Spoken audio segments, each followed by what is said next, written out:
السلام علیکم۔ آج بروز ہفتہ 7 اکتوبر RFI بلیٹن کے ساتھ میں ہوں نورین چودھری۔ سب سے پہلے ہیڈ لائنز۔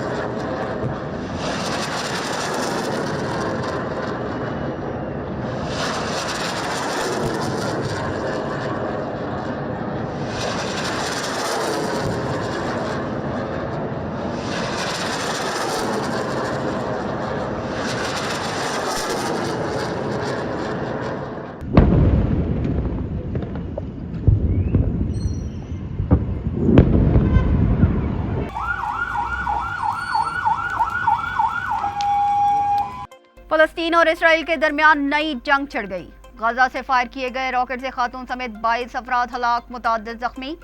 زمین، فضا اور سمندر کے 3 طرفہ حملے کے بعد اسماعیل ہانیہ کا سجدہ شکر۔ بس بہت ہو چکا، صہیونی بربریت کا جواب دینا ہوگا، حماس کے لیڈر محمد دائف کا اعلان۔ جنگ چھیڑ دی گئی ہے، بھرپور جواب دیں گے، اسرائیلی وزیر اعظم کی دھمکی۔ غزہ پر اسرائیلی طیاروں کی بمباری۔ کینیڈا سے کشیدگی، امریکہ کا بھارت سے سفارتی تعلقات محدود کرنے کا اعلان۔ بھارت میں تعینات امریکی سفیر کا کہنا ہے کہ واشنگٹن کو غیر معینہ مدت تک دہلی سے سفارتی تعلقات کو محدود کرنا ہوگا۔ ایڈمرل نوید اشرف پاک بحریہ کے نئے چیف بن گئے۔ اسلام آباد میں بحریہ کے کمان کی تبدیلی کی تقریب۔ دنیا کی بہترین بحریہ کی قیادت بڑا اعزاز تھا، سابق نیول چیف کا خطاب۔ جنیوا کانفرنس میں سیلاب زدگان کی بحالی کے لیے پاکستان سے کیے گئے وعدوں پر مکمل عمل درآمد ناممکن ہو گیا۔ پاکستان کو نقد صرف $3.4 ارب ملیں گے۔ قومی ایئر لائنز کی نجکاری کے لیے عالمی مالیاتی اداروں کو خط لکھنے کا فیصلہ۔ پاکستان کی نجی ایئر لائن بھی خریداری میں دلچسپی رکھتی ہے۔ نجکاری کمپنی اجلاس میں مختلف اداروں کی فروخت کا جائزہ۔ کرکٹ ورلڈ کپ میں شاہینوں کا فاتحانہ آغاز۔ انڈیا کے کرکٹ اسٹیڈیم میں مکمل سناٹا۔ پاکستان کی نیدرلینڈ کو 81 رن سے شکست۔ ڈریسنگ روم میں پلیئرز کے لیے ایوارڈز کی تقریب۔ مکی آرتھر نے کھلاڑیوں کو ایوارڈز تقسیم کیے۔ آج کے دن ورلڈ کپ کے 2 میچز کھیلے جا رہے ہیں۔ ہیڈ لائنز آپ نے ملاحظہ کی، چلتے ہیں نیوز کے بقیہ حصے کی جانب۔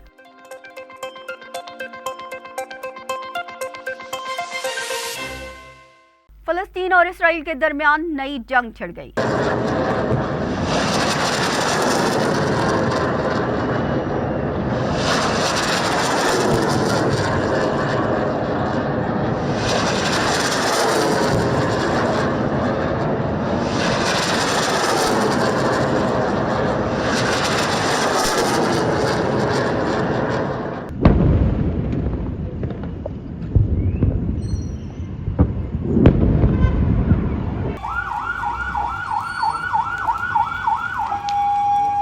اسرائیلی فوجیوں کی جاری بربریت پر بالآخر مظلوم فلسطینیوں کا رد عمل آ ہی گیا۔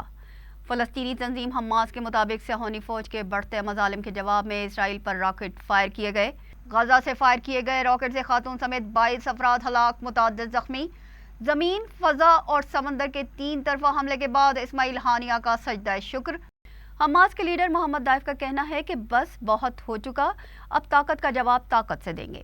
غزہ سے ہونے والے حالیہ حملے پر اسرائیلی وزیر اعظم نتن یاہو نے ملٹری ہیڈ کوارٹرز میں ہنگامی اجلاس طلب کر لیا۔ اسرائیلی وزیر دفاع کے مطابق جنگی حالات کا الرٹ جاری کر دیا ہے اور اضافی فوج طلب کر لی گئی ہے۔ اسرائیل نے 2007 سے غزہ کا محاصرہ کر رکھا ہے۔ اسرائیل کے نہتے فلسطینیوں پر مظالم نہ رک سکے۔ صہیونی فورسز اور آبادکاروں کی فائرنگ سے طالب علم سمیت 4 فلسطینی شہید ہو گئے۔ اسرائیل کے نہتے فلسطینیوں پر مظالم نہ رک سکے۔ اسرائیلی فوجیوں نے ہوارا میں جنازے کے شرکاء پر دھاوا بول دیا۔ جھڑپوں میں 51 فلسطینی زخمی ہو گئے۔ اسرائیلی فوجیوں نے دن کی کارروائی کے بعد رات کو آبادکاروں کے ساتھ مل کر ہوارا کے قصبے پر حملہ کیا۔ اسرائیلی آبادکاروں نے فلسطینی طالب علم لبیب دمیدی کو فائرنگ کر کے شہید کر دیا۔ صہیونی فورسز کی موجودگی میں آبادکاروں نے گھروں اور مختلف جگہوں کو آگ لگا دی۔ بھارت میں تعینات امریکی سفیر ایرک گارسیٹی کا کہنا ہے کہ دونوں ملکوں کے سفارتی تعلقات میں کشیدگی پیدا ہو چکی ہے۔ امریکہ کو غیر معینہ مدت تک بھارتی حکام سے رابطہ منقطع کرنا ہوگا۔ بھارت میں موجود امریکی سفیر کا کہنا ہے کہ ہردیپ سنگھ نجر کے قتل کے بعد دونوں ملکوں کے تعلقات محدود ہوتے جا رہے ہیں۔ بھارتی حکام کے ساتھ رابطے کو غیر معینہ مدت تک ختم کرنا ہوگا۔ جبکہ امریکی اسٹیٹ ڈپارٹمنٹ کا کہنا ہے کہ ہردیپ سنگھ نجر قتل کیس میں بھارت کو کینیڈا کے ساتھ مکمل تعاون کرنا ہوگا۔ میتھیو ملر نے ایک مرتبہ پھر کہا کہ ہردیپ سنگھ نجر کے قتل میں بھارت کا ملوث ہونا انتہائی سنگین معاملہ ہے۔ CNN کے مطابق فائیو آئیز نے بھی کینیڈا کے الزامات کی تصدیق کی ہے۔ امریکہ کی کینیڈا اور سکھوں کے ساتھ اظہار یکجہتی اور حمایت سے بھارتی حکومت پریشان ہے۔ Army chief general Asim Munir کہتے ہیں کہ وسائل کی چوری سے ملکی معیشت کو پہنچنے والے نقصانات کو روکا جائے گا۔ ادارے غیر قانونی سرگرمیوں کے خلاف پوری طاقت سے کارروائیاں جاری رکھیں گے۔ ISPR کے مطابق نگراں وزیر اعلیٰ سندھ جسٹس ریٹائرڈ مقبول باقر کے ساتھ سندھ ایپیکس کمیٹی کے اجلاس میں آرمی چیف کا کہنا تھا کہ ملک کو ہونے والے معاشی نقصانات کو پوری طاقت سے روکا جائے گا۔ اجلاس میں دی گئی بریفنگ کے مطابق نیشنل ایکشن پلان سندھ کے کچے کے علاقے میں آپریشن، غیر قانونی مقیم غیر ملکیوں کی وطن واپسی، غیر ملکی کرنسی کی ریگولائزیشن، کراچی ٹرانسفارمیشن پلان، سی پیک منصوبوں پر کام کرنے والے غیر ملکی شہریوں کی حفاظت اور سندھ میں SIFC کے اقدامات پر غور کیا گیا ہے۔ آرمی چیف نے ان سب نکات پر عمل درآمد کے لیے اداروں کی ہم آہنگی پر زور دیا۔ ایپیکس کمیٹی کے شرکاء نے اس بات کا اعادہ کیا کہ ریاستی ادارے، سرکاری محکمے اور عوام صوبے کی ترقی اور خوشحالی کے لیے متحد ہیں۔ ایڈمرل نوید اشرف نے پاک بحریہ کی سربراہی کی کمان سنبھال لی۔ سبکدوش نیول چیف امجد خان نیازی نے کمان نئی قیادت کے سپرد کر دی۔ پاک بحریہ کے نئے امیر البحر ایڈمرل نوید اشرف نے 1989 میں پاک بحریہ کے آپریشنز برانچ میں کمیشن حاصل کی۔ جرمنی اور پاکستان میں ابتدائی بحری تربیت کامیابی سے مکمل کی۔ انہیں پاکستان میں بحری تربیت میں غیر معمولی کارکردگی پر قائد اعظم گولڈ میڈل سے نوازا گیا۔ ایڈمرل نوید اشرف کو ہلال امتیاز، ملٹری اور تمغہ بصالت سے نوازا جا چکا ہے، جبکہ کمان کی تبدیلی کی تقریب PNS ظفر اسلام آباد میں ہوئی۔ پاک بحریہ کے جوانوں نے نئے امیر البحر ایڈمرل نوید اشرف کو گارڈ آف آنر پیش کیا۔